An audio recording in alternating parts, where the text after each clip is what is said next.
Cabbage cut చేయాలంటే ఉండే చిరాకంతా ఇంత కాదు కట్ చేసుకొని చాలా ఈజీ పద్ధతిలో ఇలా గ్లాస్ తోటి కట్ చేసుకోవాలండి. ఈజీగా అయిపోతుంది చూడండి. ఇలా కట్ చేసుకున్న తర్వాతకి మనం చిన్నగా మళ్ళీ అంతా దగ్గరికి అనుకుంటూ ఇలా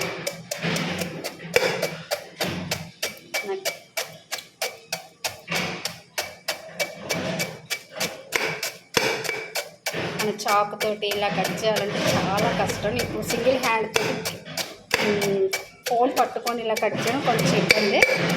కాకపోతే మనం 2 హ్యాండ్స్ యూజ్ చేసామంటే చాలా స్పీడ్గా అయిపోతుంది. మొత్తం కట్ చేసాక మీకు చూపిస్తాను.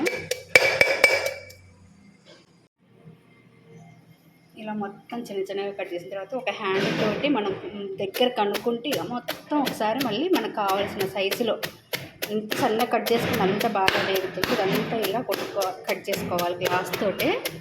చాలా అంటే చాలా త్వరగా అయిపోతుందండి. ఇప్పుడు నేను చెప్పాను కదా, ట్రైప్యాడ్ లేదు, ఒకటే హ్యాండ్ తోటి కెమెరా పట్టుకొని ఒక హ్యాండ్ తోటి కట్ చేస్తున్నాను కాబట్టి కరెక్ట్గా చూయించలేకపోతున్నాను. ఇంకొక చెయ్యితోటి ఇలా మనం లెఫ్ట్ హ్యాండ్ తోటి ఇలా అనుకుంటూ మన గ్లాస్ తోటి టక్క కట్ చేసుకుంటే స్పీడ్గా అయిపోతుంది.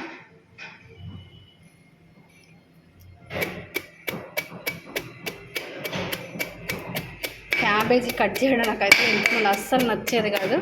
ఇలా షార్ప్గా ఉండాలి గ్లాసు అంచు, ఇలా షార్ప్గా ఉంటేనే మనకి త్వరగా అయిపోతుంది.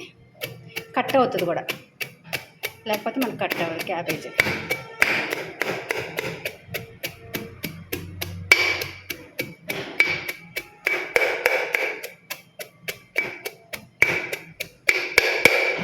ఇలాంటివి మాత్రం ఇంట్లో ఎవరు లేనప్పుడు చేసుకోండి. ఎందుకంటే కొంచెం సౌండ్స్ డిస్టర్బెన్స్ కొంచెం సౌండ్ వస్తుంది. ఎలాగైనా కింద తగులుతూ ఉంటుంది కదా, స్టీల్ గ్లాస్ కాబట్టి.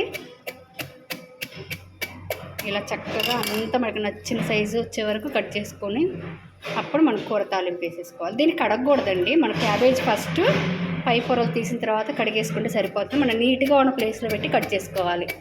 కింద న్యూస్ పేపర్ వేసి న్యూస్ పేపర్ మీద కొట్టామనుకోండి పేపర్ అంతా నానేసి కూరలో కలిసిపోయింది. అందుకే ఇలా మన స్టవ్ బండి ఎలాగో క్లీన్గా ఉంటుంది కాబట్టి స్టవ్ బండి బెస్ట్ నాకు తెలిసి అయితే. అప్పుడు మనకి ఎలా కింద పడకుండా వేస్ట్ అవ్వకుండా మురికి అవ్వకుండా ఉంటుంది.